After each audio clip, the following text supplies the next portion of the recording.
The world is moving fast. And honestly, we're just trying to make sense of it all. We're pulling back the curtain on the big ideas, the what ifs, and the stuff that actually matters. This is Shifting Thoughts with Albert and Cody.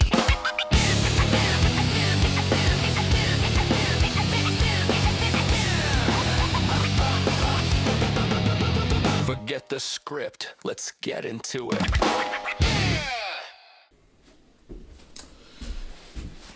Perfect. All right.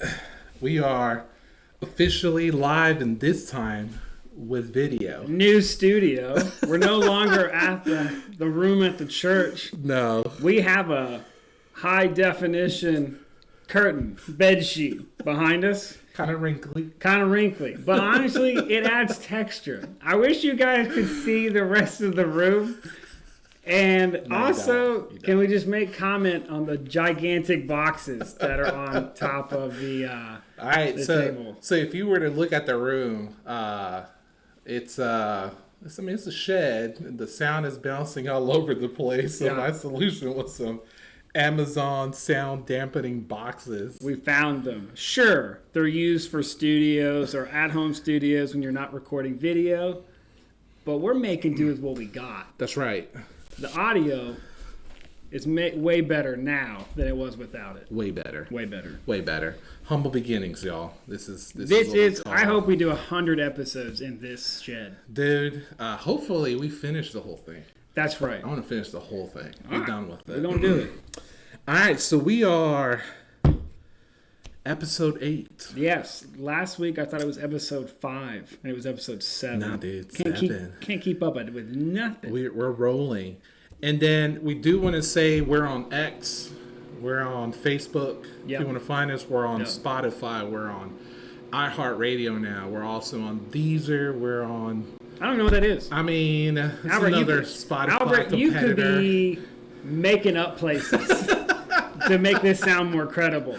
You could be like, we're on Periwinkle, we're on Seafoam, we're on Dovetail. I'm just naming random colors I see at Lowe's. We're everywhere. We're everywhere. So...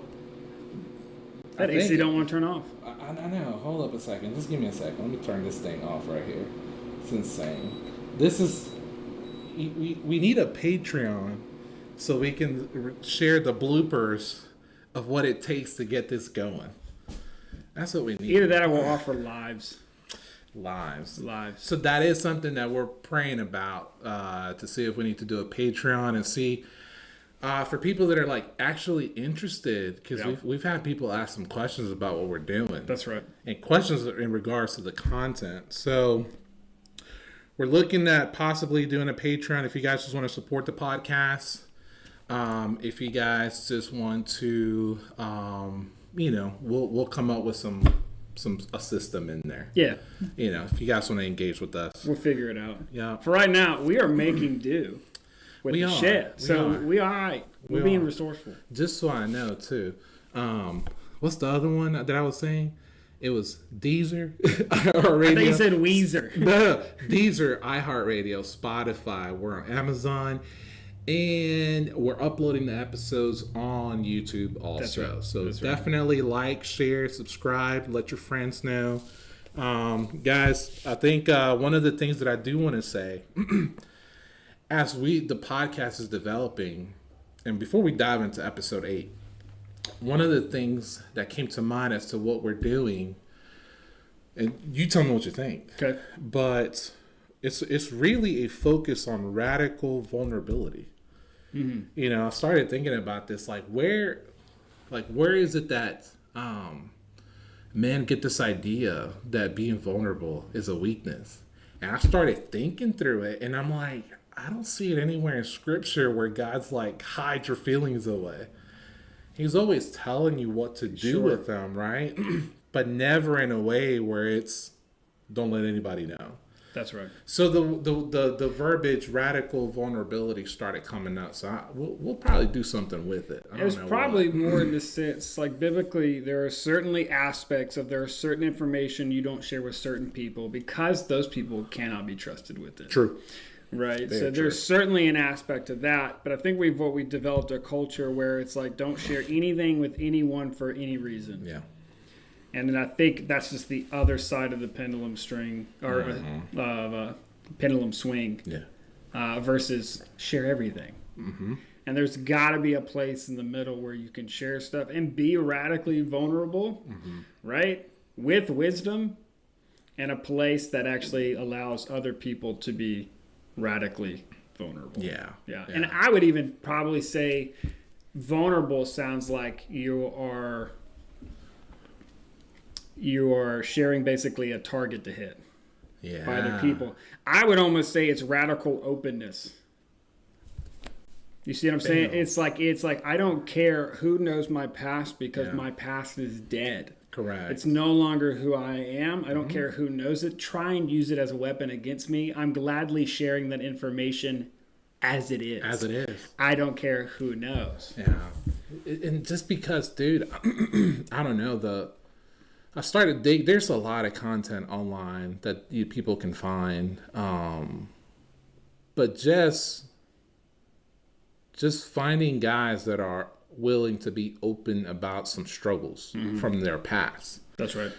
And then not only share, for us, the stuff that we've gone through, and how God helped us through it, how it affected our marriages, how it affects us as parents. I mean, there's not a lot out there that touches it from all those angles that I've been able to find. I started looking. So hopefully, everything that we're talking about, stirs something in you. That's right. To say like, hey, I want to start opening up, to somebody, find somebody you can trust. Yeah. And I think also if we can help even just men in particular kind of show the purpose and meaning behind being vulnerable. Yeah. Right? Because I often think for most men, it's almost like be vulnerable for the sake of being vulnerable, which is like, what's the point of that? Now I have to just share information about myself that I don't want to share just for the sake of other people knowing. Yeah.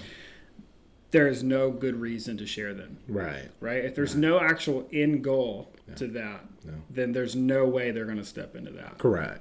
That's very true. Very true. Which, kind of leads us to the title of this episode. So the title of this episode is Stonewalling. Stonewalling. The hidden poison of anger. Okay.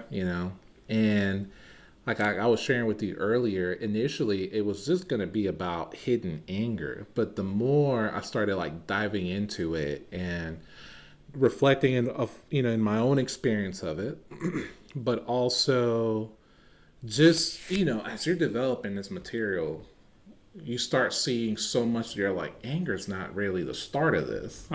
It's a symptom of something else. Correct. And it goes further and further and further back. And I feel like the terminology, the term stonewalling started coming to the forefront. Like, hey, this is something that you are really, really, really bad at constantly. I mean, it was a stumbling block in our marriage. Yeah. Where, golly, dude, I almost thought stonewalling was a way of protecting. And I had it all wrong. I was completely wrong about that. Now, were you ignorant of the fact that you were stonewalling, or did you know you were stonewalling, but you still saw it as a good thing for the sake of protecting? It started thinking it was a good thing. Okay.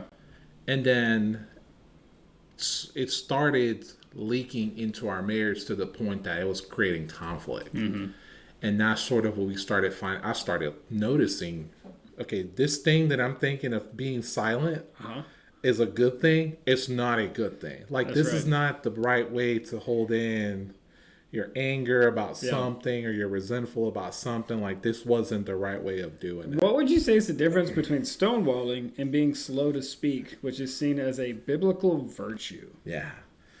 So, slow to speak means that eventually there's an action that you're going to speak up.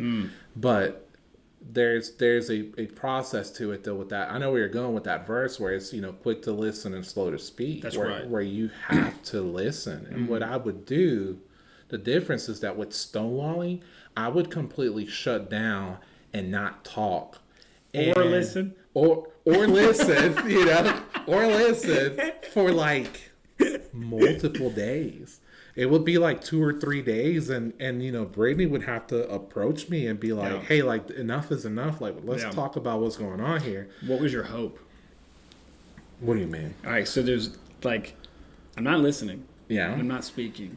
I see where you're going. What was the hope? If I continue this long enough, I will eventually cross a finish line. What was the finish line? What were you hoping for? I'm gonna be honest. I think the hope was that eventually it like everything else, it would just die away. Okay. Right? Like Things would settle. For a good period of my life, I said before I kind of learned how to be radically open. It was whatever was wrong, hold it in, let it go, and eventually it would go away. Yeah. But then you get in a relationship. And you can't just hold it in and let it go because there's another person that's close to that equation. That's right. And they're just, the way she described it to me was, you're kind of leaving me here with a bunch of irrational thoughts about what you're thinking or what you might do. Like she's having to fill in the gap. I'm filling the gap of just silence. So stonewalling. Oh my gosh, dude! I think I mentioned it in the last episode or the episode before that. That is one of those 4 horsemen that was an indicator of divorce, possible divorce. Heading in that direction. You're heading in that direction. So, it's just one of those things that I don't know. I don't know where I learned that from. I do know where I learned that from. It goes back to growing up, feeling like I had to contain emotions, for sure, right? Because of the environment. So I learned to it was a survival mechanism that did help me survive. But then also, when you turn into a relationship, it doesn't work it just does not work. As soon as you add in a second party into the mix. Oh yeah, it's gone. It falls absolutely apart. Gone. Yeah. Like you can't do it. So and I kind of defined it, right? I was like, stonewalling, it's a failure to be present for the choice to withdraw from the active command of love. It's kind of wordy. Yeah. It is a failure to be present for the choice to withdraw from the active command of love.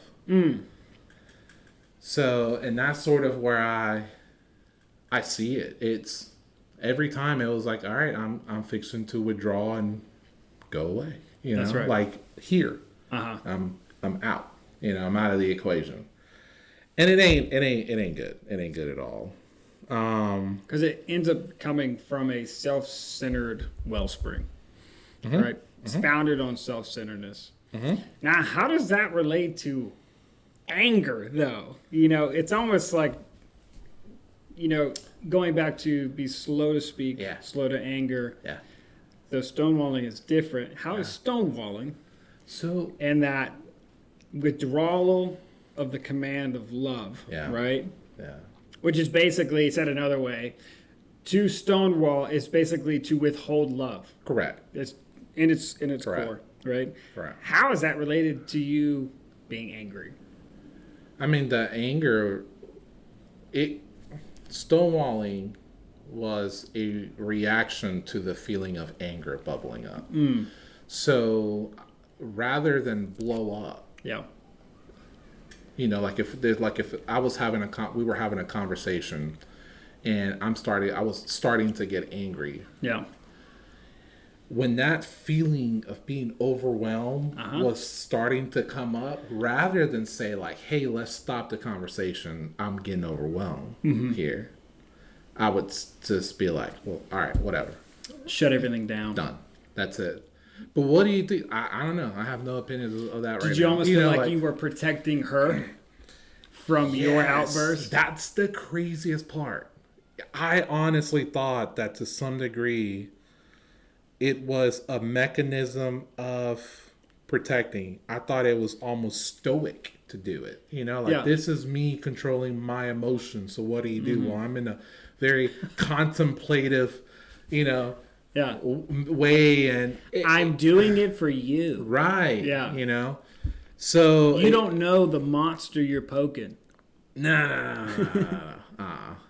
You really don't. And that was my thing. I had to learn to swim in conflict.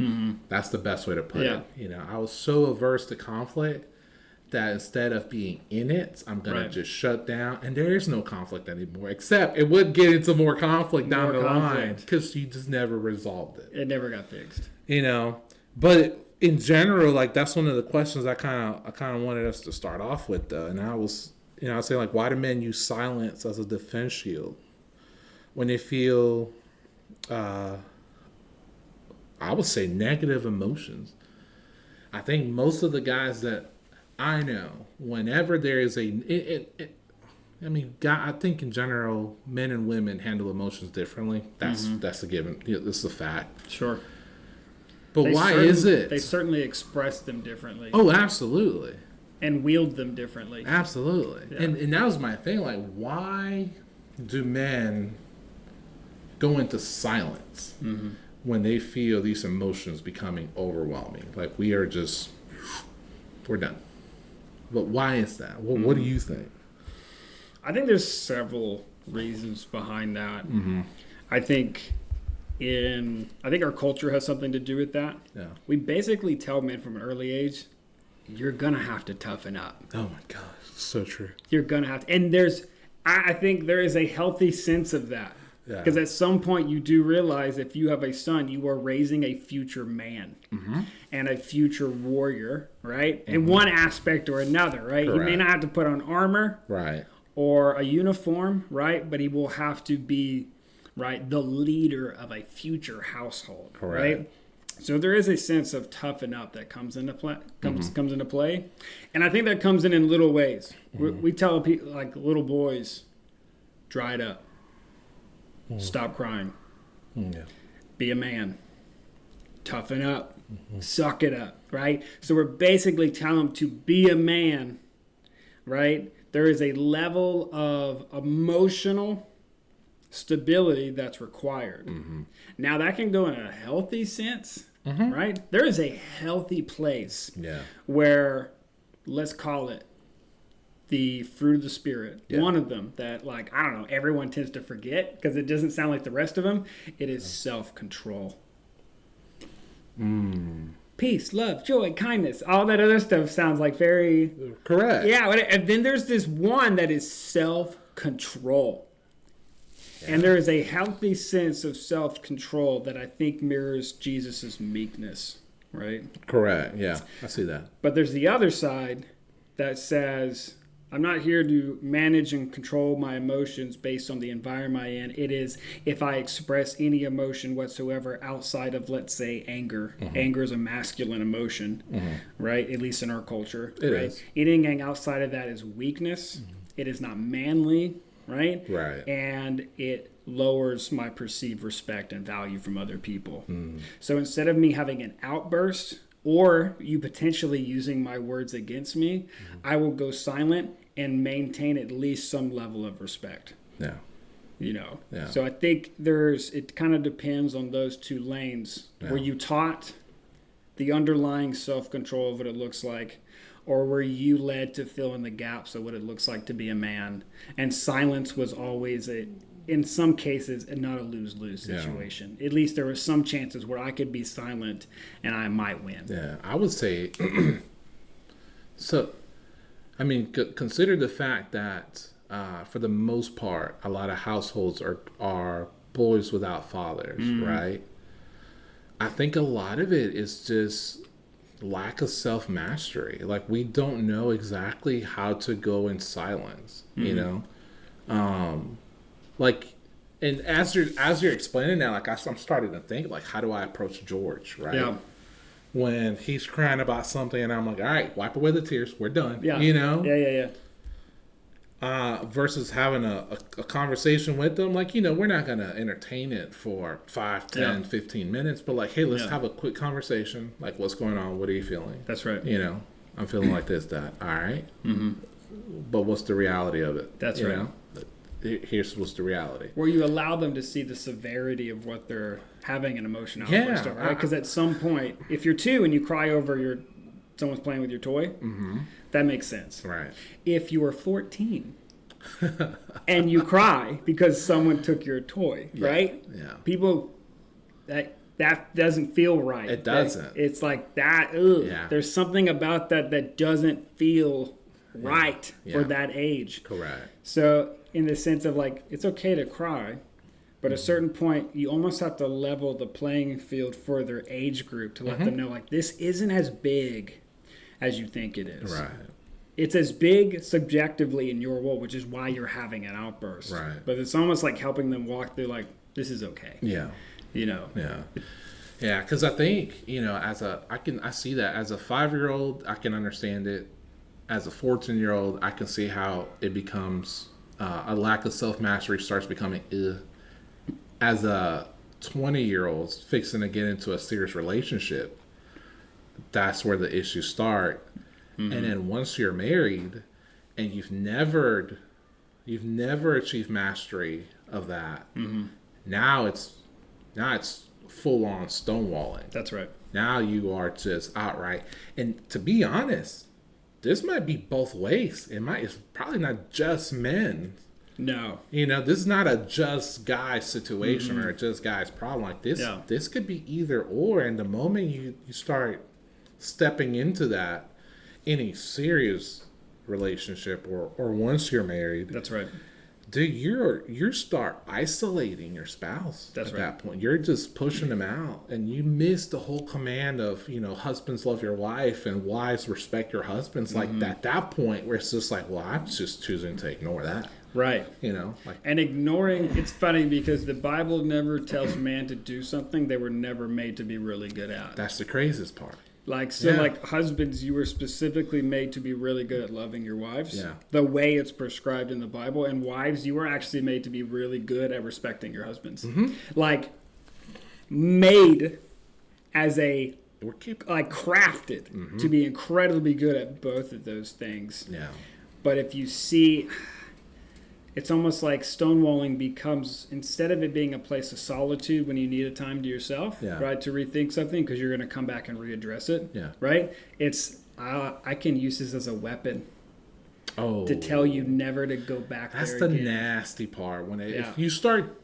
So I never got to that point where it was like a weapon, right? This is my way. My silence is my way of like punishing, my I will spouse, punish right? you and teach you never to bring that up again. But if you get to that point where stonewalling, you're consciously making the choice of punishing your spouse by remaining silent, I think you are in for a rude awakening there. That's right. I don't think... That's not going to go up. Because you'll never come out justified. You see what I'm saying? Yeah. Like, before God, you will never come out justified. You'll never be able to go before God and say, well, if they hadn't, well, if she hadn't, well, if they had said, well, if they didn't, God's never going to go, that makes sense. Right? It's just not going to take place to withhold love from your spouse in a covenant. It's the only covenant relationship you have other than God. Yeah. That's why there's a whole wedding ceremony.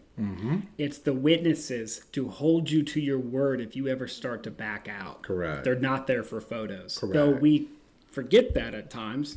We do. But the whole ceremony is the people witnessing your word so that if you go back on it, us as a village are going to come and beat you up. Like that's really what it should be, where if the husband goes, Nancy's being, I really don't think this is working out, that everyone there would go, we heard your word. Yeah. And we will hold you to it. We're not letting you back out now. But we've completely commercialized weddings and ceremonies where it's like... absolutely. It's about the pictures and the videos and... Right. I mean, for the most part, like, that's it. We forget the... Yeah, we have 5 groomsmen and 5 bridesmaids for the sake of symmetric photos. Yeah. But really, those are the people you're supposed to trust the most in case you decide to back out on your word. They're the ones that are there to hold the marriage together. Mm-hmm. Like if you back out, if they're the ones who have agreed to be your groomsmen. Yeah.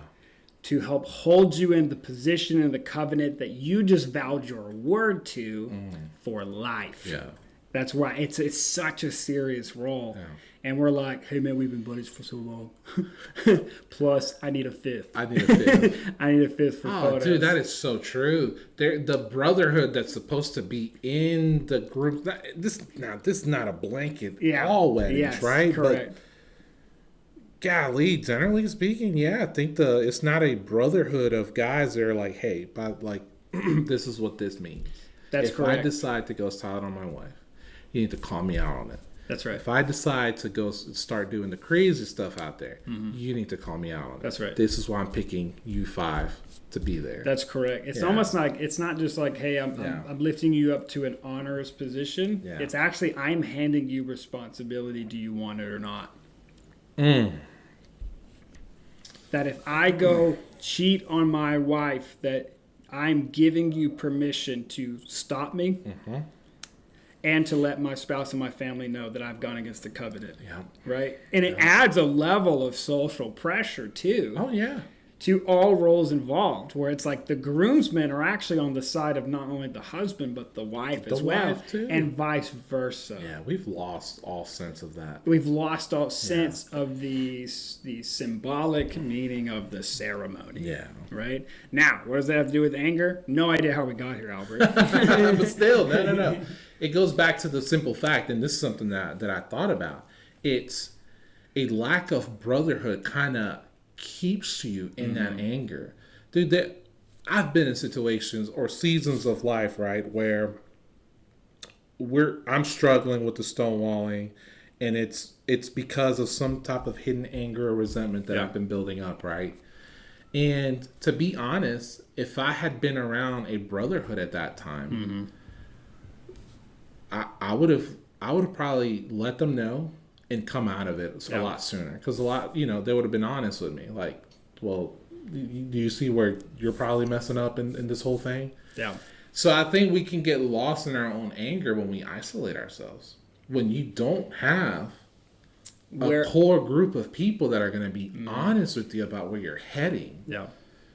You just you keep reliving that drama over and over and over over again, because there's no break in the chain. What's the word for that? Where you continue going through insanity. It's certainly insanity. Yeah. Insanity is where you keep trying something. Keep trying the same thing, right? But there's something results, ruminate. It's ruminate. It's actually it happens if you're anxious, if you're angry, if you're depressed. Like if you're depressed and you keep thinking about why you're depressed, and what makes you sad and hopeless, it will make it worse. Yeah.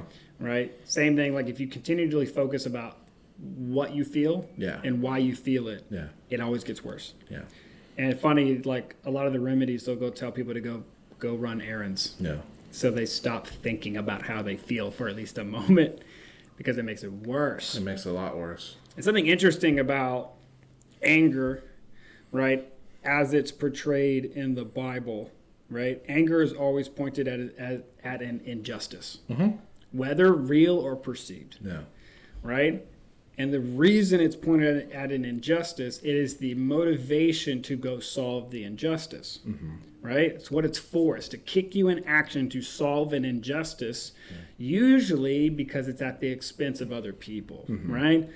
Biblically, orphans and widows, right? People taking advantage of those in poverty, things of that sort. It's what it was used for. Jesus in the temple makes a whip and turns over tables with people who are selling sacrifices that people could purchase. And then if I'm not mistaken, one of the reasons he was angry is that, and I'll have to go fact check myself on this, they were also selling doves.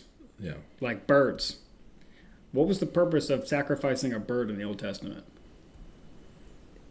Besides a holy sacrament for forgiveness of sin? Yeah. Yeah.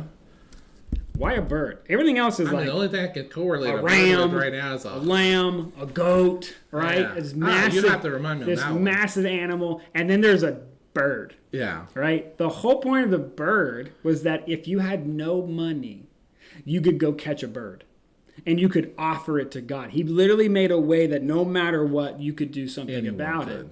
it. Now imagine you're by the temple and there are people out there catching birds so they can sell them in the market. Yeah. And so you being poor, or now you can't find a bird because they're catching all of them, and you have to go try and scrounge up money to buy a bird, which was the whole point, so you didn't have to. So you could sacrifice to and worship God. Right. So you got that, and also they put it in the place that the Gentiles were allowed to come and worship. Right. So he had Jesus is angry on behalf of other people, and injustice is being committed, and he comes in and he wrecks the world. That's a righteous anger. He wrecks the world, right? Yeah. And then you look at us, right? If you have anger toward a certain thing, right? Let's say your spouse. Yeah. What are the odds of you winning, letting your anger loose on your spouse? What's the win? There is no win in that There situation. is no man. I mean, win. it's just not. There's absolutely no win. I had to think about it. I was like, I don't see a way There's out. no get out of jail card. No, There's nothing. There's no win. You don't win. So if you have this anger toward an injustice, whether real or perceived, but you have nowhere to point it outward, right? Right. It points inward. Right. And anger pointed inward because now there's no hope to solve an injustice, right? So if you lose hope, what do you have left? I just have anger. Depression. Anger. Anger. I mean, you are Pointed inward. Yeah. Because an injustice can't be solved turns into depression. Yeah. Right? So you have this cycle where it's like going silent actually feels like a win. I can kind of see that. I mean, so here's the question I had, right? So why do men believe that shutting down is a way to prevent an argument when it actually signals a withdrawal of love to their partner? You know? And to be honest, for me personally, I go back through the cycle of I withdraw because I think that's what's best for this situation. Every single time. Yeah, exactly what I can't outburst on you. I can't without losing. And in essence, I'm thinking, to be honest, for the longest time, I thought this is how we both win. Yeah, this is actually good for the both of us. Yeah, and that is the poisonous lie from the devil right there. That's you don't have to resolve this. Just be silent. Mm-hmm. And every time you're like, well, why is she exploding now? Because you're choosing not to have a conversation. That's right. Right?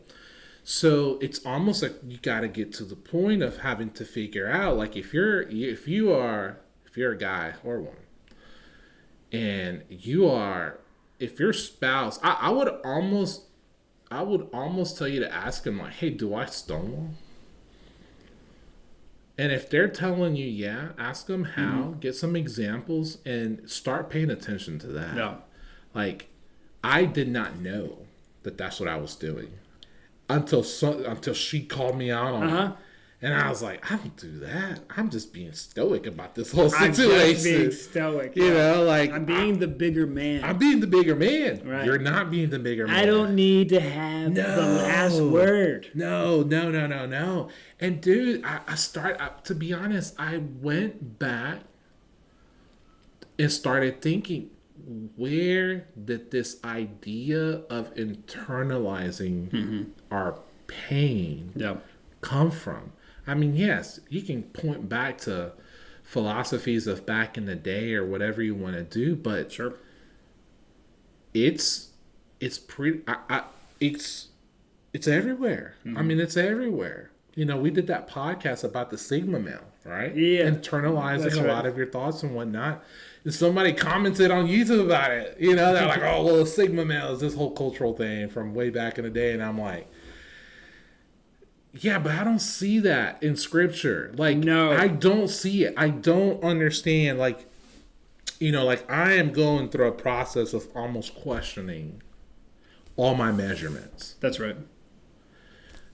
where did I start? Where did I create this idea that this is how this is supposed to be? Or where did this come from? Or where did this come from? Or where did this come from? Like, I have started questioning everything. And a lot of times, even for me, I feel the Holy Spirit saying, like, hey, that came from man, dude. Find it in the Bible. You go find it. Go find it. Yeah. I honestly feel him telling me, like, go find it. Yeah. Go find it in Scripture. And I'm not finding it. I'm not finding it. Yeah. I found a lot about anger.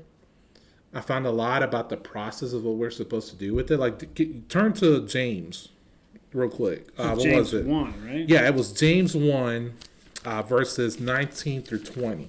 Go ahead and read it if you can find it. Wait a minute. Do I have internet out here? I got it. Oh my gosh. 19 through 20? Yeah. All right, here we go. My dear brothers and sisters, understand this. Everyone should be quick to listen, slow to speak, and slow to anger. For human anger does not accomplish God's righteousness. That's it. So I go back and I ask myself the question, where did I get this idea that I should just be silent? And I'm not finding it in Scripture.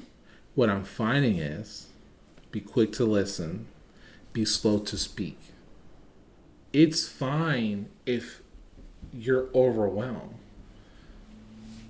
My solution for 30-something years has been, well, just shut it down. Be quiet. And God is saying, no. There's a process to this. Yeah. Speak slowly. Don't just end the conversation.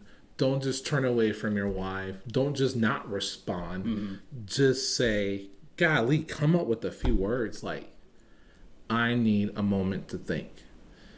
I love you. I'm mad at you. Yeah. But I need a moment. Can you give me a moment? Yeah. That's slow to speak. Let me ask you this. Because I agree 100% with what you're saying. All right. Right? All right. When y'all would have a conflict before you would go Stonewall, what about the conflict made you mad?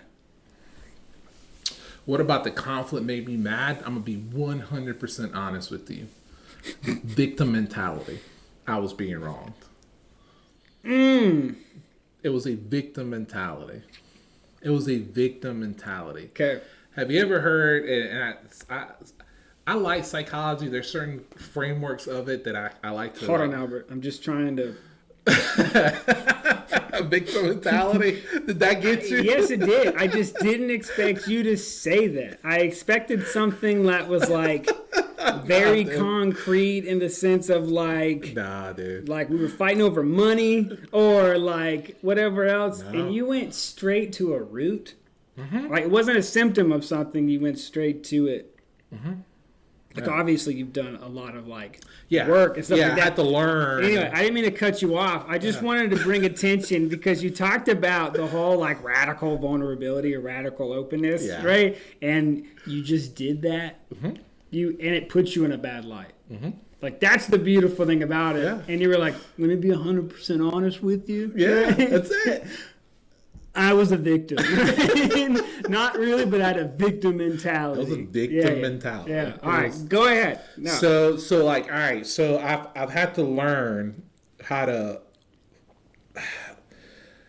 pair some type of framework along with Scripture to sort of understand my own thinking. Stumble on Cartman's drama triangle is what it's called, where you could. In this type of cycle, you can shift between feeling like the victim, shifting to which the victim at this point is, I feel wrong, and I might have this completely wrong. All right, but this is sort of from what I've understood, right? But victim mentality is I feel wrong because X, Y, and Z is whatever it is. I'm the one that's being hurt. My personhood is being attacked, right? Then you can shift from that to the rescuer, which is, well, in order to get what I want to do, I'm going to do X, Y, and Z now, right? But then let's say you become the rescuer to try to fix the situation and it doesn't go your way, then you turn into the persecutor. well, now I'm going to go on the offense. Right. And start attacking because I've done my part try to get X, Y, and Z, and it's not working. And now here we both are, right? And then from the persecutor, you go back to a victim. You can shift back and forth. You can get stuck in this cycle. So it doesn't sound like there's a good corner in this triangle. There's no corner to it. Oh, gosh. There's an opposite to it. Okay. Called, you can become a challenger, you can become a creator, or you can become, a coach in it. It's just a way of approaching things, right? Okay. But for the longest time, in my stonewalling started because whatever the situation was, I felt like I was a victim, right? Mm-hmm. I'll point into this one. A key one was intimacy, right? Physical intimacy, right? Where it could be things out of our control. Mm-hmm. And golly, we have 4 kids. Yeah. We don't have a lot of control of a lot of stuff. There's 4 kids. We're making plans to do X, Y, and Z. Something happens, and then boom, plans are just destroyed. That's right. All right, cool. That's fine. That's day 1. As soon as you said day 1, I know it. Right. We do it again. Yeah. It's a couple of days later. Day 2, something else. That's right. And then you start feeling this feeling like the victim, like, oh my God, like your rational thoughts are, well, these are things that are outside of our control. Mm-hmm. But the victim is already starting to speak. That's right. Into that world. Oh, but this is what your life is going to be like, and blah, blah, blah, blah, blah, blah, blah, and look at this and look at that. And you just start thinking, I would say you start thinking like a teenager. Or the victim mentality does a really good job showing, well, if that can be made a priority in our lives, why can't this? Holy smokes. You see what I'm saying? You hit the nail on that one. You see what I'm saying? Like it somehow can twist anything to justify why actually I have been put in last place. I am being treated like I don't matter. Mm-hmm. I am being treated like really and truly like I'm not worth loving all that much. Well, add those thoughts, and this is the part that I've also been learning a lot of, and I'm doing some stuff about this, is add to the fact that you then go online and you're going to find a choir singing the same tune back to you. Oh, the echo chamber. Oh, Lord. It's now you're in the echo chamber. That's right. I'm the victim, and they're singing the same song just like me. That's right. This must be true. Must be true. And, dude, that's sort of where I started thinking. For the longest time now, I've just been deconstructing where are all these thoughts coming from? Mm-hmm. And not, internally, where did I get these measurements that this is how things are? And I'm like, none of this is coming from God. That's right. These are all man-made measurements and expectations that I've put from outside of the world into my marriage. And you believe they're true. Yeah. So therefore you're living it out. Yeah. And it's not working out. No. That's the part, and it's creating conflict. That's right. And then that conflict becomes slow resentment, and the resentment just starts seeping into, now I'm so overwhelmed. That's right. I'm shutting down. Meanwhile, your spouse is, I want to be close to you. I want to know what's happening. And you're like, I can't. I don't know how. So now you have to learn how. That's right. You have to, which is, bam. Got to step into the radical openness at that point. Something that you've never done. Well, you've got to get to the root lie.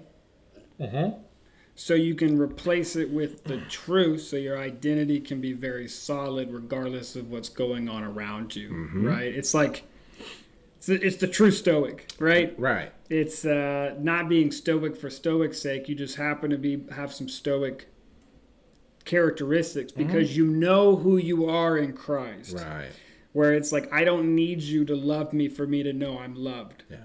right? I did not wake up for you to love me. I woke up to love you regardless of what you do to me. Right. Actually, if you act unlovable, I'm not going to withhold my love. I'm actually going to give you more of it because you desperately need it now more than ever. Yep. And so for 8 years of our marriage, I needed Lauren to love me. Needed it. Like to believe and to get past the fear that I might be unlovable. Yeah. I desperately needed her to love me. And I'm the opposite. I didn't stonewall. Ah. Lauren stonewalls. Ah, okay. Yeah. Okay. Yeah. So it completely different family dynamics. So from my perspective, I find myself actually having more of a personality of the wife for whatever reason, and a lot of like manly characteristics. And so with my spouse, when we get into conflict, boom, shut down. That's it. Yeah. Right? She's wanting to run. Yeah. Dude, it is like, I don't know. I get it. I don't know what you want me to tell you. She would just say, I'm sorry, but she had no idea what she was sorry for. But really, I could articulate way faster than she could. And so I would just, I'm just coming at her with stuff. I am the nagging wife. Okay? That's really all there is to it. And my wife is the husband who's just like, it's a wall. Dude, drawbridge is coming up. Or like, you ain't getting in. And I'm like, still like, no, let's talk about it. Yeah. Let's get to the end of it. And she was like, I need a minute. And so I'm thinking, no, we need to understand her. we need to talk it out because Yeah. we're not getting to the bottom of it. And for her, she did not grow up in a family where you talked about anything. Yeah, see? Nothing. Same. You would go retreat to your safe space and you wouldn't talk about anything. Correct. So then she gets into a relationship, like you mentioned at the beginning, who is a person who wants to talk about it, but also oddly insecure. Yeah. Right? And feels like dominating discussion means I'm right. Ooh. You see what I'm saying? Like, because you don't have an Okay. answer. You must be and right. I'm the only one offering an answer. Therefore, it must be the right answer. Oh, man. And so take Okay. all that into play. Okay. So there's two sides of this coin that definitely like come together. So let me ask you this real Sure. quick, right? So and this is maybe to help me understand how Brittany might see it, but do you, as you're seeing the shutting down on the other end, is there something in you that says like I might need to slow it down or stop or tell them like, do we want to come back? Does that come? It only comes with maturity. Okay. Right? It truly only comes with maturity. Okay. Like, because if your false self, like the you outside of Christ, that's built on lies and deception, right? And so in my case, when Lauren wanted to retreat, she didn't want anything to do with me. She wasn't showing me love. She didn't want to connect. She didn't want to fight for us, right? I sound like a woman, right? But like truly, like that's in my head, that's where my mind would go. And so that was the dominant voice, even though I could see like she's not in a good space for this conversation. Okay. That only came later. And that came through me recognizing the false lies I believed about myself.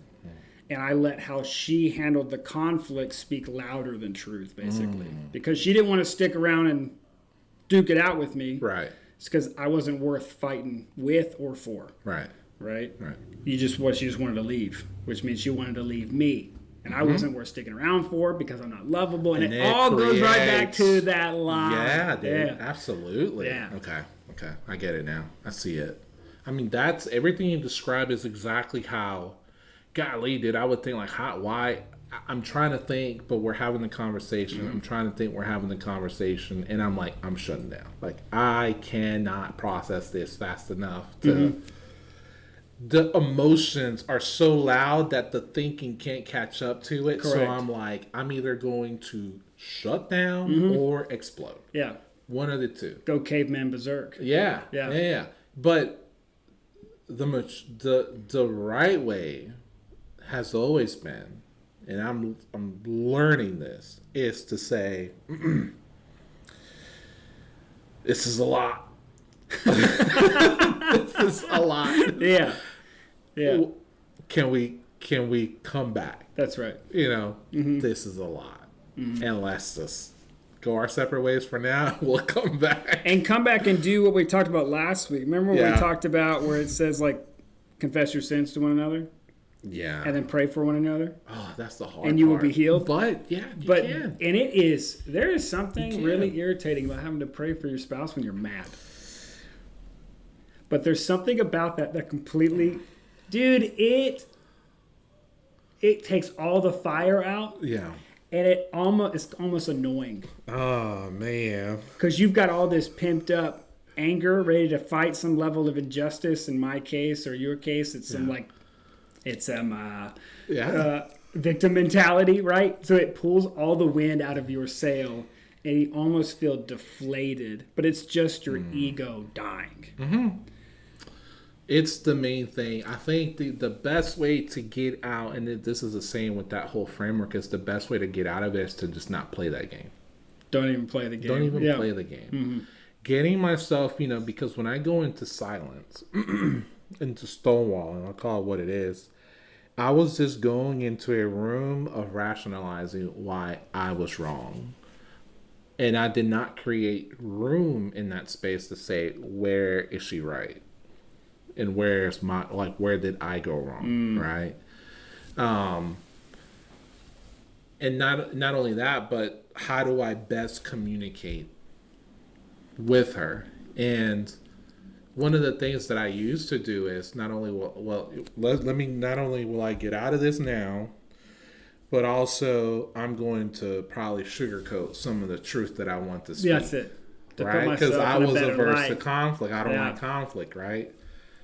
And I've had to slowly, we had a conversation a couple of weeks ago about this, where she was like, "Hey, whatever it is that you said, like, God, dog, that hurt. Yeah, like you were almost like gaslighting me about this." And I was like, "I'm so sorry about that, but I'm honest with you. I really feel that way." And she was like, "Okay, all right, like we can talk about that, But it's because I've learned to say, like, hey, it's better for men to walk in the fire than to lose their dignity in hopes of just staying silent. You're going to lose it over time. Just step into it. Yeah. It's going to be uncomfortable, especially for people like me and Lauren. Like, I don't know, dude. It's so hard to come out of that hole. Well, it's the best thing when you finally choose to do it, and when you're like, especially if you have a spouse that's like, I want to listen to what you have to say, right? That's the main thing. You ever picked up a turtle? No, I mean, yeah. What's that turtle do? I mean, dude, that turtle it goes in, dude. Not the ones I've got. The turtles I got. I picked a few that will duke it out, but oftentimes they're like, "Nah, dude, clam up." Right? I'm safe in my shell. It's so true. It's so weird. Turtle mode. Right? So it's really hard to convince a turtle that goes turtle mode to get out because it's in a safe place. Yeah. But something happens if you stay there forever. You don't eat. Oh, very good. You understand? And so it's very like good. Trying to convince a turtle takes a lot of patience to get out there and be like, it's okay. Yeah. You're safe. And that turtle's going to take it super slow. It's just going to be like, it's just going to open up the eyelids. It's just going to be like, nah. And then it's back in. And I was like talking with my wife. Yeah. I was coming in like, I don't even want to use the word ballistic, right? But compared to what made her feel safe, I probably looked like a lunatic. Yeah, I was the exact opposite of the medicine she needed to come into that space. Yeah. And we had to fight through it. Yeah. And I'm so glad we did. And it took us years. It took us years. And it took years to identify the garbage we believed about ourselves. But once one of us got out of it, that other person was able to get the other person, help them get out of theirs. And then from there, dude, it was gangbusters, bro. Yeah. It was over. Yeah. Like, the enemy didn't have a place to land in those areas of our lives anymore. Correct. But that's why that identity piece is so important, right? Because if my identity is required that my spouse show me respect in a conflict and you're not showing it, I'm going to live out disrespect. Yeah. in whatever way I feel is the best answer, which may be anger, which may be leaving, which may be stonewalling, right? Which may be hurting you back the way you made me hurt, disrespecting you in a way that is greater than or equal to what you did to me, just because that's the weapon you think is going to solve the problem, right? But if I'm a man and I didn't wake up for you to respect me, for me to believe I'm actually respectable, I'm no longer affected by that. I can just love you freely. You know, it's one of those things where I think in Colossians, part like the other verse we had on this one, it says, do you have it with you? I did. It was Colossians 3, right? Colossians 3, verse 19. Yeah, this one was good. You got it? This is good. It says, husband loves your wives, which we're all familiar with. But this is the second part. I think this is what you were pointing out. And don't be bitter towards them. Bam. So there's no room of try not to be bitter. Make an attempt. That's right. Don't be bitter. Don't be harsh. Period. That's right. You know, I had to some of the stuff that has helped me come out of the stonewalling. And man, I had to. It was an exercise that I did. I had to journal this out. Just put it out there. This is exactly what I'm feeling. These are the exact thoughts that I'm thinking. And with it came a lot of things that I was angry about. But through it all, one of the things that I felt God say was, hey, I told you to love your wife. I didn't tell you to expect her to do this. I didn't say anything about that for you. Those are for her. Your job is to love your wife and to not be harsh to your wife.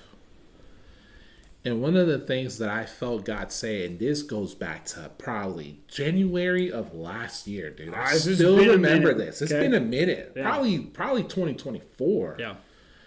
I remember telling Brittany, I was like, you know what? God is telling, I feel like for the longest time, I've been feeling God say, like, hey, there's some things that are about to start dying. Like, they need to go. Like, where I'm taking you next, you can't carry what you're holding on to. It was 2024.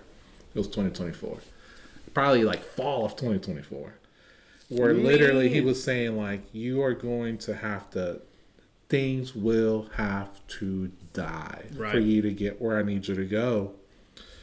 And a lot of it were just things that I was holding on to that were affecting our marriage, that were causing me to, I'm never harsh to my wife, but the silence that I was bringing was harsh for her, right? I'm thinking I'm protecting her. No, sir, you're being harsh towards her because she doesn't do the silence, right? She, like you, I want to talk this out. That's right. Right? And then the second part was to love your wife, and it's like, hey, you have this covert contract here. You have a covert contract with your wife. You know, you're expecting all these things if you do all these things. I never told you to create a contract here of what to expect. Or if you do this for me, I'll do this for you. Find it in Scripture. Yeah. Literally, I felt that challenge. Find it in Scripture. I can't find it, Lord. Where did you get the idea? Good example, kind of go back to, because this was a pain point for us with being physically intimate along with all our kids and everything that we're involved in. It's like, where did you get idea that this is how things are gonna go, right? And I'm like, I don't see it anywhere in Scripture. Okay, read Songs of Solomon. Fine, I'll read it. I read through it and I'm like, I don't find it. I find ways of how to be as a man, right? That's right. In marriage, but I don't find none of the stuff that the world's telling me how things ought to be. It's like, love your wife. But before that, in order for you to stop this harshness, I need you to start digging through all the stuff that you've been carrying. That's right. Right? And so it pivots me to kind of, inform, if you're a guy or a woman, if you're listening to this and you're the one stonewalling, there's going to have to be some work that you're going to have to do to find out. That's right. Why is it that I do what I do? Mm-hmm. I don't want to say that you can't pray. You can pray for this. You definitely can pray for it. Pray for an answer. Pray for assistance. But man, you're going to have to talk to somebody about it. Mm-hmm. It's one of those things, dude, that you need someone else to challenge you on this stuff. Mm-hmm. I work in that space, you know. I like to talk this out, and I like somebody to hear my thoughts and for them to just look at it and say, all right, here's where we're gonna go, and here's a thought that you shared that is completely out there. This ain't right, you know. I operate that way. Yeah. I need the intellectual challenge like that, so I can then start Romans 12, renewed my mind constantly, you know. And in order to get to that point, man, you're going to have to ask yourself, if your spouse is telling you like, hey, this silent treatment that we're doing, this stonewalling, this not talking stuff through and going on days, it's creating issues that we haven't spoken about. And it's gotta end. We got to get to the point where it starts ending. Albert, let me ask you this. When back in the Stonewall days, right? Which I'm getting so much better. I'm so much better about it now. Yeah. So much better. Woo! Which you should be proud of. Oh yeah, absolutely. I will. I got to the point where I could tell her, I feel this happened this weekend. It was something stupid. I think I said in the last podcast where she kind of came in and she was like, "Man, I've just missed you and I want to spend time with you." And I said, "Baby, I'm just thinking through some stuff. But I love you. I'm working my way to you." Ask me if I would have said that 2 years ago. Ain't no way. Heck no. What would you have said instead? I'm fine. I'm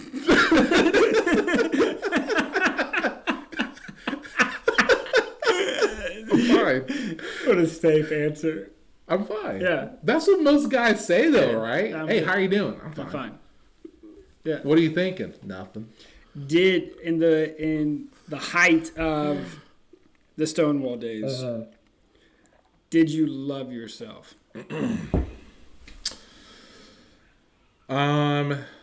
Yeah, I did. But it was that's a crazy question. Yeah.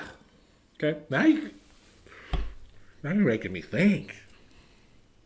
Because I have a sneaky suspicion. Okay, go with it. That if stonewalling is your go-to, and the root of that is a victim mentality, right? You don't actually love yourself.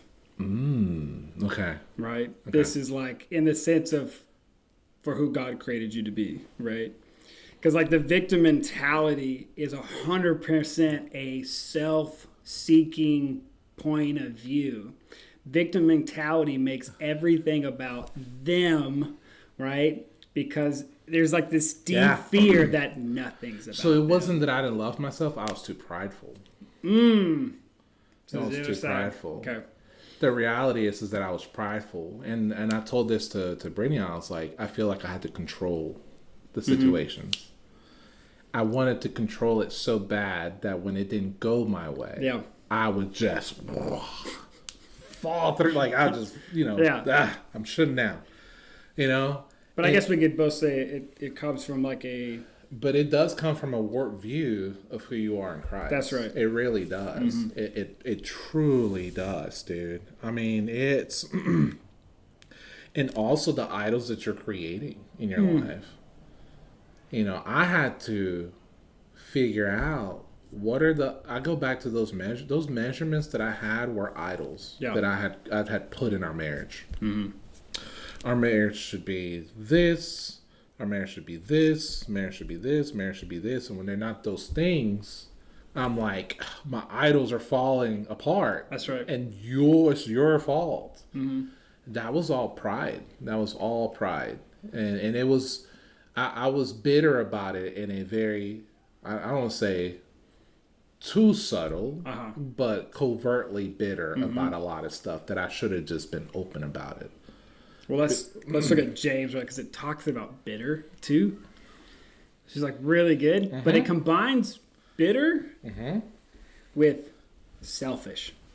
Oh, so it puts these two things together. that hurts. Right? All right. So It's like, true. listen. It's true. And then it overlaps those things with wisdom. Yeah. All right. So it's James chapter 3, 13 through 18. So it says, "Who among you is wise and understanding? By his good conduct, he should show that his works are done in the gentleness that comes from wisdom. But if you have bitter envy and selfish ambition in your heart, don't boast and deny the truth. Such wisdom does not come from above, but it is earthly, it is unspiritual, it is demonic. For where there is envy and selfish ambition, there is disorder and every evil practice." Oh, Isn't it so dude, good? Demonic? Demonic. okay. Like, I'm not one to go around and be like, that's Satan, that's demonic, that's from hell, right? It's subtle, But demonic ideas. just bitter envy and selfish ambition in your heart. God goes, that wisdom didn't come from me. It is earthly, unspiritual, and demonic. It is the exact opposite of who I am. And I'm like, oh my gosh. Oh yeah, dude. So that made me think about it. This is a conversation I had with somebody. This is now years ago, and they were just going through some hard times, and we were having a conversation about, and I could see the bitterness, and the bitterness was over the amount of frequency, how frequent they were having sex in their marriage, right? And so we were just talking, and he was just like, I mean, what the heck? Like, what the heck is the problem here? Like, you know, twice a week, 3 times a week, or once a week, whatever. I can't remember what they were expecting, right? But they're like, but I do all this, and I do all this, and I do all this, and I do all this, right? And it's just not happening. And I could just see the resentment and the bitter anger and you know, the escapism. Like, this is why I escape constantly, right? I find these things to just get involved in. And it's now years later that came back to me. That whole thing actually came back to me a couple of months ago, where I started kind of doing this work, and I started thinking, even for myself, I'm like, where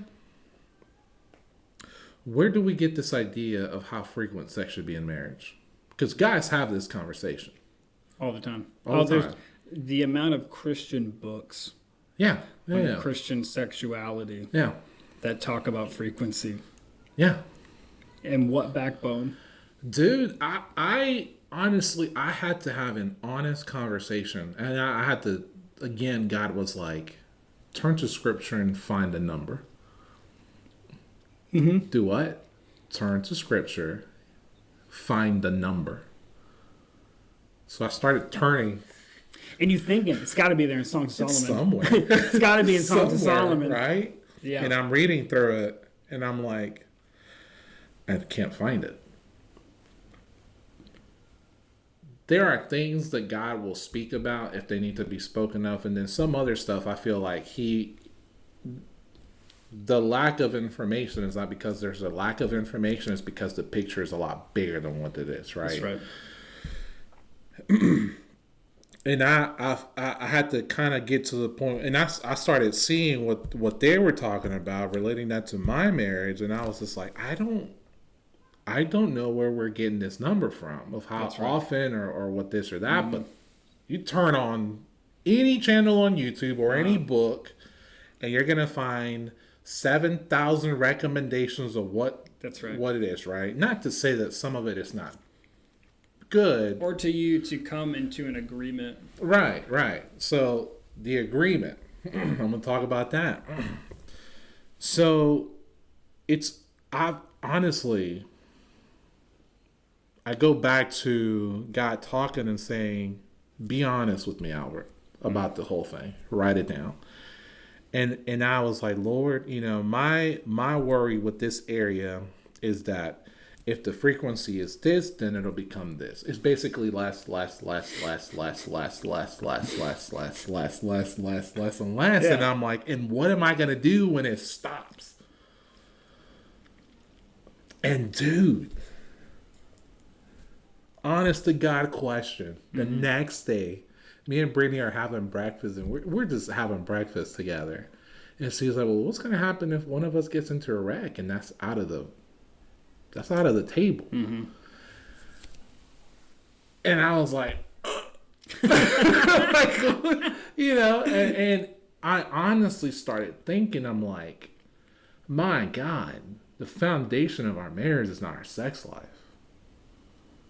Who would have thought? Who would have thought? But as guys go out into the world, wherever we're driving, whatever we're turning to on TV, everything is hypersexualized. That's right. So we're constantly being pushed towards that whole thing.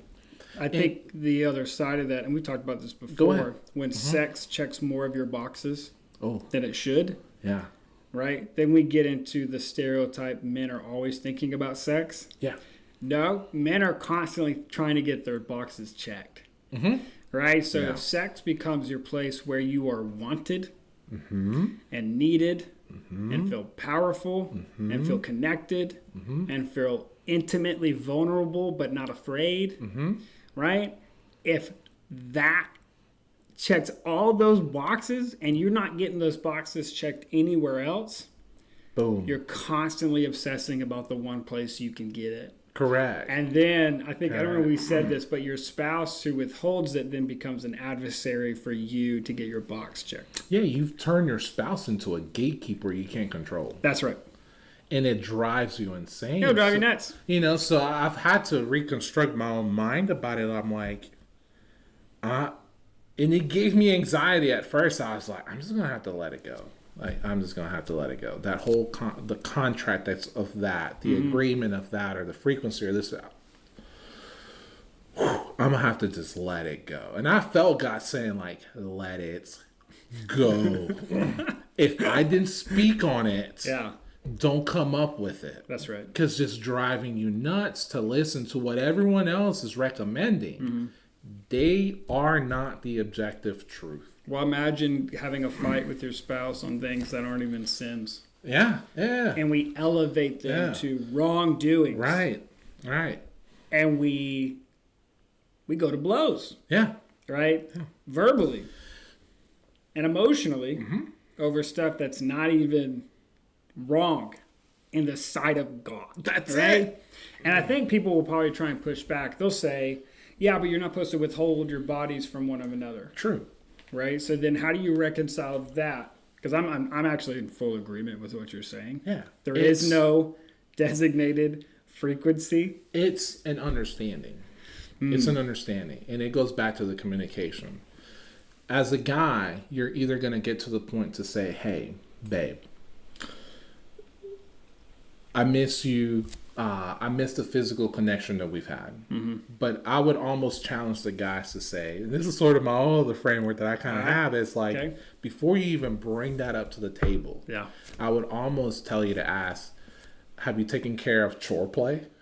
I call it chore play. You and chore play. I believe in it. I honestly believe in it. And it was crazy. I believe in it. I really do.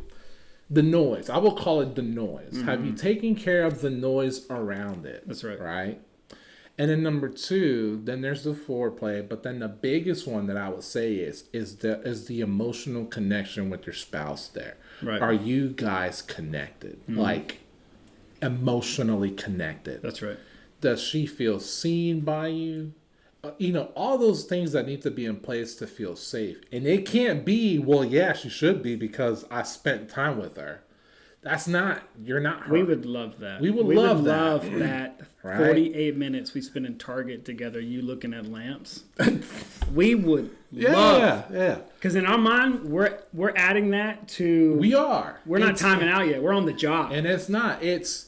It's a, there's no right formula to this, but to be honest, is this the conversation of saying like, hey, babe, and especially if you feel like you've done all the other stuff, like, babe, I miss you. I miss the physical intimacy with us. It's been this long.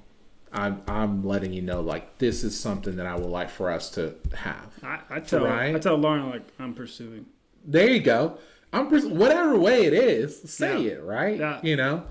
So, but the main thing is communicate that. Mm-hmm. And dude, yes, things happen. If after a while things aren't happening and they're not happening and there's avoidance or whatnot, I mean, increase the temperature. Like, hey, do we need to go and sit down and talk to somebody because I am hurt? You know, if I'm, you know, is there something I'm not doing here that is causing the emotional disconnection here, right? That's something that I'm learning how to just implement, right? Sure. But you have to get to that place where you can say that. But the biggest thing, and I think you hit the nail on it, if sex hits more check boxes than it anything should. else, and it's okay to hit those check boxes. Right. It is not okay for that to be the only place other than naked, vulnerable, but safe. Like, that's okay for that to be the only place for that box to get checked. Dude, what I've learned is this too, though. If your spouse is spending time with God, you won't have to worry about the reciprocating, understanding, like, I see you. I know what you're talking about. Mm-hmm. He does his thing with, you know, Brittany spends time with God just about every morning. I mean, that's just her thing. Yeah. So it's never a question of, you know, are we going to wrestle on this? She feels her own prompting. But the main thing that I've learned is, dude, I'm going to have to... the resentment comes from this covert expectation that you have that came from... That's right. ...somewhere out there in the world. Some book, some video, some conversation. And it wasn't even grounded on scripture. That's right. When truly what God is saying, hey, don't be harsh, love your wife. Don't be bitter. You know, right. That's, don't be harsh, don't be bitter, love your wife. Wives, respect your husbands, right? If you're both working in that direction, you're bound to meet each other. That's right. I'm not saying it's going to be perfect. There's going to be stumbling things along the way. No, and I think there are certainly going to be some circumstances with different couples listening to this or an individual listening to this where, like, you might be married to someone who has an incredibly low sex drive. Low. Yeah. You also might be married to someone, and I've seen this in couples, where to one, intimacy is seen as dirty. Correct. Either from background stuff or just different things you believe, right? So then you already have a obstacle, a whole wall to even stepping into that place, which God has not deemed dirty, but in their minds it is, right? It could be. There's a lot of different reasons why there's a lot of different reasons, and it's okay to seek, like you said, some outside counseling. Some good, solid Christian counseling. I believe in some good counseling as a couple. Dude. Even if things are great. Yeah. I think Christian counseling is way underrated. You know how I overcame the whole stigma of that? What's that? Reading the scripture. Seeking wise counsel. Seek wise counsels. Yeah. And I started looking at some biblical Old Testament characters. I'm like, these are kings that are getting counsels from prophets constantly. That's right. Why do I think I'm the exception to that rule? Who would have thought? Who would have thought? Dude, the moment that kind of God was like, bing, I've been doing this forever. Yeah. I was like, I have got to go get me somebody that could be on my side. It does. You take these thoughts, challenge me on them, call me out on it. And dude, when I get called out, I'm like, oh, okay, I gotta start pivoting a little to a different, road. But going back to what you were saying, the couples that are listening to this, for various reasons, the perspectives of sex might be all over the place. All over the place. Right. But I think the main thing is, understand, I would ask you both to say, where are we getting our expectations from? Right? It's not room to say, well, we're just not going to do it at all. We're going to... It's a communication between two couples. Look, one of the magical things conversations that I've had with my spouse Yeah. have been basically asking questions like, when do you feel the most attractive? And I've asked that too. And because that was eye-opening, because I realized there were some times where I'm pursuing, where from my spouse, she mentally does not feel beautiful. And she's not going to get intimate with me because the whole time she can't get out of her own head. Because she's not presenting herself at her best, right, to her husband in her most vulnerable state. Yeah. And so, like, just having those kind of discussions with my spouse, I asked her, when am I the most attractive to you? And her answer kind of threw me off a little bit. Yeah. Because I was thinking, like, I don't know, when I'm actively going to the gym, when I'm in good shape, when I've got my haircut looks good, when I don't look dressing like I'm homeless, right, which I often do. My clothes are raggedy, man. Right. She says, when you do yard work. And I was like, what? Okay. Dude, if we had never had this discussion, I would have worked my butt off in all these other areas of my life, got no closer intimate in my life, dude. and I would have been angrier. Just get the weed eater. And all it took, dude, that day, dude, I'm trimming hedges, bro. I'm not gonna lie, I was out trimming hedges, bro. Yeah. And ain't no intimacy happened that night, but I know I put some coin in that bucket. See? So Right. look at this. All right. Yeah. Same conversation, just to show the variety, right? Same conversation with my own spouse. When do I seem the most attractive to you? When do you feel the most attractive? And hers was different. The mental load is what keeps it from even being in the top 5. Right. And I was like, okay, what is this mental load? Yeah, how do I get, what's the list? What's the list? Yeah. And it was just the kids, the cleaning, the cooking, the vacuuming, the bills, the medical stuff, our taxes. I mean, we start naming stuff left and right. And she surprised me. She said, it's those things. I don't have the mental bandwidth to think about that because I'm overwhelmed with all these other things that I need help with. So I said, okay, let's start offloading some of that. And again, you have to be careful about this because, dude, women will see through this. Are you offloading because you want to help and you're responsible and you're part of this household? Or are you trying to get in my pants? Or are you trying to get in my pants, right? And no, my mom taught me how to do some of this stuff already. I know how to clean. I know how to cook. I know how to do a lot of this stuff. So I think one day she was at y'all's house, and she came home and she was like, "Did you clean the bathrooms?" I was like, "Yeah, they're all clean." She was like, "What?" I was like, "Yeah, toilets are good. Bathtubs are good. Showers are good." She was like, "Really?" I was like, "Yeah, it's fine. Like, now that I have an understanding, I'll just start doing those things." Couple of weeks later of consistently doing that, she said, "Oh my God, like I feel like I went from 90 to 80. Like I can breathe." You know? Yeah. And then a couple of weeks later, having the same conversation, out of nowhere, she's like, "Hey, I'm ready." I was like, "Huh? What's going on here?" Again, goes back to, we had a conversation. It's not that I don't want you. It's the fact that I'm just overwhelmed in this part of our life right now. So, if we hadn't had that conversation, I would have kept doing my same old. And she would have kept feeling resentful and bitter and so on and overwhelmed. And here we are fighting each other. Who would have thought communication mattered? Right. Here we are. I'm stonewalling. She's building resentment. That's right. And it's because we're just not talking. Well, I would answer the question that you answered way differently. Where it's like, are you just doing this because you want to help? Yeah. Or are you doing this to get in my pants? The answer is yes. Yeah. It's yes. It's 100% yes, right? And I think sometimes from the female perspective, we think like sex is just the end, right? Yeah. To a means or whatever else of like just being sexually satisfied.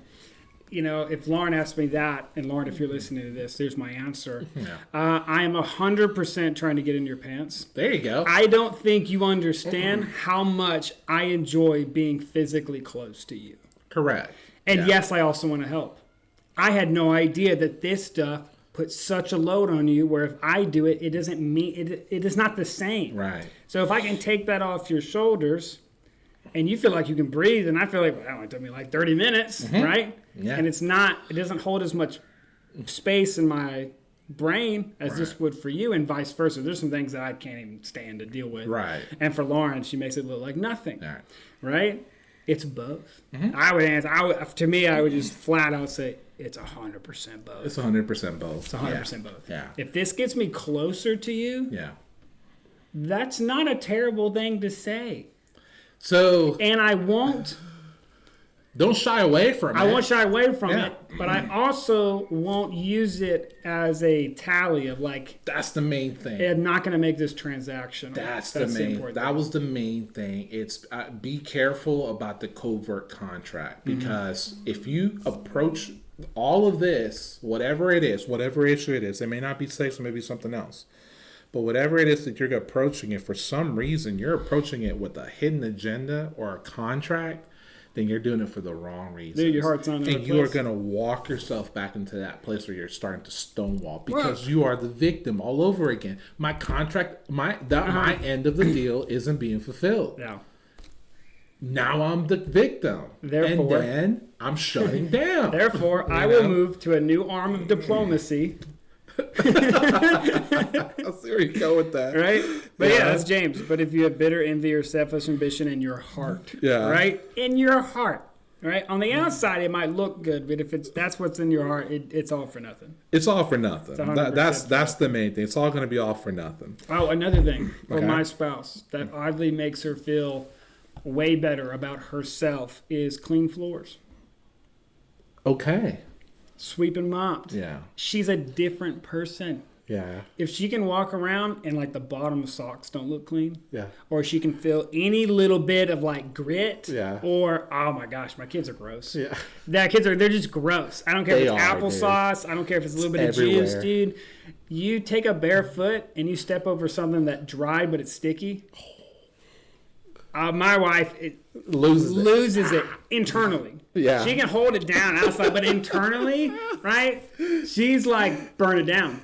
Oh my God. And like, it's so interesting to see for her when the house is sweep and mop, she becomes a completely different person. Like Yeah. she's free and can breathe. And me, I can live in a pigsty and I'm like, let's go. Let's go. I'm ready to go. Correct. So fascinating. It's that I think at some point we need to do a podcast on the chore play. Yes, we should. I think 100%. I think as we're talking, I'm like, we're gonna have to do something on I this. hate that word. I don't know why, but it makes perfect sense. makes I know. Chore play. We're gonna if it hasn't been coined by somebody, we're facing put on a Really, t-shirt. in the end, this is for husbands and wives, but particularly husbands. Study your spouse. Do it. Interview your spouse. Yeah. Ask her the questions that would make all this miscommunication go away. And your wife may not know at first because she's never thoroughly thought about it. You know, because if you ask them, like, It's a hey, good what exercise. makes you feel the most attractive? What makes you most likely to be in the mood for intimacy? What makes me look the most attractive?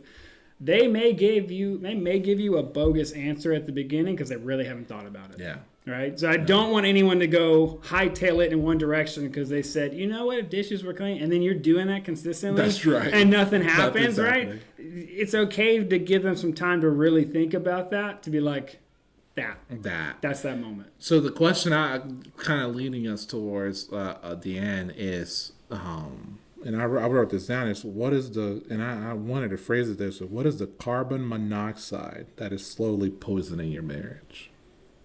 Carbon monoxide, because you obviously can't smell it, Can't smell it, but it's there. but it will kill you. It's killing you. And I want to start going in that direction with this whole thing. Is challenging both the husband and the wife, dude. Like, what is the carbon monoxide that is slowly poisoning your marriage?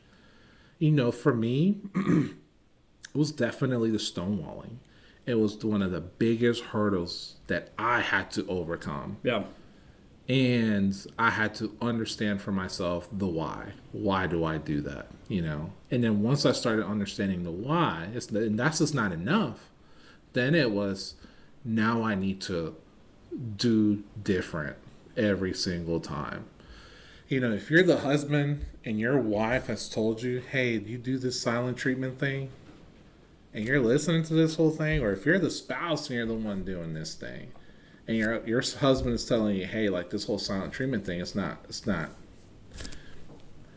Two things. Number one, I would say the very first thing, go find out why you're doing it. I mean, like, you can have like a general understanding. Well, I do it because of trauma. Mm-hmm. Go dig for a couple of days and find out, like, this is why I do it, and this is where it started, and this is how I feel. This is how I told you, this is how old I feel when I'm stonewalling. That's right. You know, all of this stuff. Go find out. But then the second part to it is, man, immediately try to establish something with your spouse. Like, hey, until I figure this thing out, can we have like some type of keyword, something like break the cycle to say, like, even if it's I'm overwhelmed, Mm-hmm. even if it's just that I'm overwhelmed. Mm-hmm. Put something in place so your spouse understands, like, hey, it's not that they're disconnected from me or that they don't love me. It's that right now they're overwhelmed. Can we make a new Stonewall rule? All right. And this is for the person who typically steps into going silent, right? All right. That there's a new rule, and you can't run from an argument, obviously, without setting a specified time to come back, right? Not in the future, right? But like, hey, give me 10 minutes, right? But I think the Stonewaller should have an opportunity to call for prayer. Oh, very good. Because it's a reset for both of you. It's a reset for both, right? So if you feel yourself clamming up, it's like